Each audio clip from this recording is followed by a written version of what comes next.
he's set before. Never before has a former president or current president been indicted for crimes. Politics aside, it's an unfortunate state of affairs. So much attention to all this. And yes, it's important when a former president is facing so many felonies and perhaps prison time. But is this also distracting the country from dealing with so many important challenges and issues? That's the question I put to U.S. Congressman from New York, Richie Torres.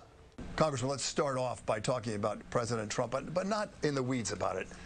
There are a lot of people from both sides of the aisle, and I know you know this, that are just saying, look, we've had enough of this already. This is distracting to the big issues that all of us have to try to meet and get the challenges on the table, Democrats and Republicans. Is that how you see it, or do you understand why people see it like that? Look, we're a country governed by the rule of law, and if you commit a crime, you should be held accountable, regardless of the position you hold.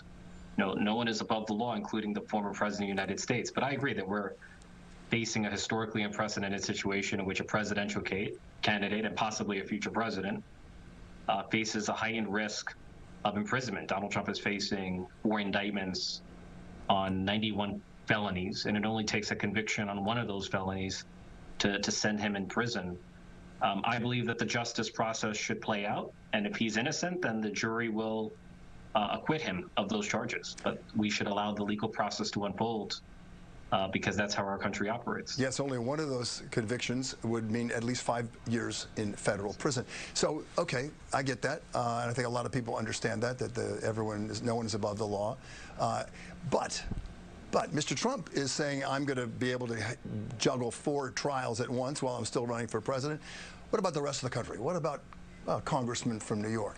A lot to come up with, a lot to solve, so many problems, so many challenges, and it involves working across the aisle with, in your case, Republicans. Can you do all that when the nation's so divided like this, and when Republicans and Democrats seem to be in corners about what to do with Mr. Trump? Well, if Donald Trump were to exit politics, it would enable the country to come together. For the good of the country, Donald Trump should step down as a presidential candidate. But he's so narcissistic that he's incapable of acting in anyone's interest beyond his own. But keep in mind that there are 4 indictments, and 2 of them are about his attempt to overturn the results of the 2020 election and disenfranchise more than 300 million Americans. So those are serious crimes against our democracy that cannot go unpunished.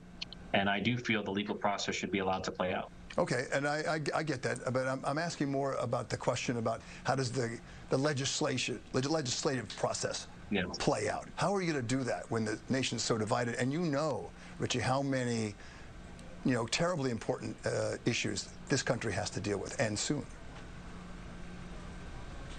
Look, I agree that partisanship is at historic highs, but even with the partisanship in Washington, D.C., I would argue that Joe Biden's presidency has been the most bipartisan in recent history. We saw a bipartisan infrastructure bill, bipartisan veteran health care bill, a bipartisan science and semiconductor bill. So there's been a whole bipartisan gun safety bill. And so there's been much more bipartisan compromise and cooperation in Washington, D.C. than people realize. The public tends to notice what's going wrong with Washington, D.C. rather than what's going right. But there's more that's going right than people realize. Okay, so where do you start? Let me give you a more concrete example. Let's talk about migrants, because I know that you're hip deep in that issue as well. You saw what happened this past week. On the surface of all this, the governor and the mayor of New York City seemed like they were doing very well. It's all uno mundo with them. And then all of a sudden documents come out that say, hey, it may not be so pretty behind the scenes. There is some trepidation on everyone's parts about what to do with all these migrants. What's our status? How do we deal with this? And what's your take on the little battle that came to the public between Governor Hochul and Mayor Adams? Look, we need to put aside the finger pointing, and I share the frustrations of both the mayor and the governor. The federal government has fundamentally failed the people of New York. There's been a wave of migration that has swept New York. It's put unprecedented strain on our shelter system. More than 90,000 people have entered New York City's intake system. More than 50,000 remain in the care of New York City, which has more than doubled the family shelter population. And the mayor projects that the migrant crisis is going to create a $12 billion hole in the city budget. You know, the federal government so far has only appropriated $140 million for New York City, which falls catastrophically short of the $12 billion hole in the city's budget. But the most important action that the president can take is to grant work authorization to the migrants who are here. The migrants who are here want to work, want to contribute to the economy, want to provide for themselves and their family. There's no point in denying them work authorization, and I believe the president has the authority to do it unilaterally. Do you think that if it came to a vote in the Congress, that would happen? That some of those Republicans who say they want to work together and stop the divisiveness, including congresspeople in New York who are Republicans, that they would vote in favor of what you're suggesting? Look, there's no issue that's more divisive in Washington, D.C. than immigration. And even the Republican Party itself is divided in immigration. There are some Republicans who are open to immigration to address the shortages, the labor shortages in our economy. But then there are Republicans who are so extreme that they oppose not only undocumented, but also legal immigration. And so I am pessimistic about the prospects for legislation. And that's why I'm calling upon the president to issue an executive order and to grant work authorization to the migrants who are in New York City and who should be able to provide for themselves. With all due respect, Congressman, I know you've called on that before. So has the mayor. In some ways, so has the governor. And it's been like, hello, anybody home? Yeah. It hasn't happened. Why is the president so reluctant to do this? We have to keep up the pressure, but the president's position is inexplicable to me. You know, what I've been told by the White House is there's a concern that if the president were to grant TPS status to migrants, it would only encourage more migrants to come here. And our view is the migration is at historic highs. It's overwhelming New York City. New York City cannot afford to shelter every migrant who comes here indefinitely into the future. We need more reinforcements, more assistance from the federal government.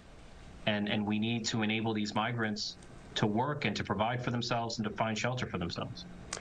My great-grandparents came from a part of Europe where Jews were being persecuted way back when. And they came through Ellis Island. And they came here and forged a life for their families and for everyone who came after that.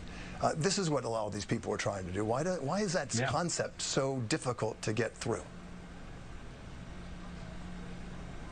Look, what makes America the greatest country in the world is that we attract immigrants from every corner of the world who come here in search for a better life. And we should be a land of opportunity and a land of refuge for asylum seekers.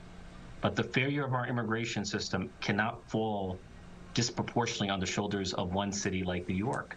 That burden has to be shared not only across New York State, but across the country. And we need more leadership from the president. Okay. Let me talk a little bit about New York City, which you know a lot about as a former councilman.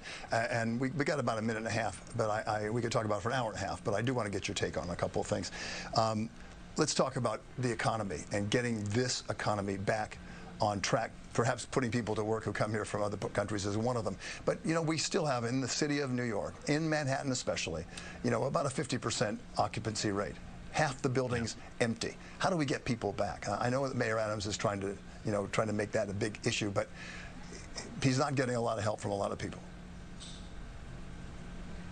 Well, the largest employer in New York City is the city of New York, and the city of New York should have more people work from home. So work in the physical workplace, because if you're in the workplace, you're using the subway, you're patronizing businesses, you're walking on the streets, you're creating economic activity in the central business district and the beating heart of our city. So I think limiting work from home and bringing people back to the office is the best strategy for reviving New York City's recovery. Listen, I think you're speaking to the choir for a lot of people, but there are a lot of people out there who say our workforce is used to this, and we'll get a half-time maybe, and that would suffice. You think it's full-time? Look, there's a balance to be struck. It could be 4 days a week, but there's a balance to be struck here. But I think returning back to the office is critical to the city's economic recovery. Richard Torres, we could talk for an hour about all the things and challenges ahead. We wish you good luck, no matter what side of the party, what party you're with, what side of the aisle you sit in. Most Americans are counting on Congress to to work together. And I'm one of them, and I think a lot of our viewers are too.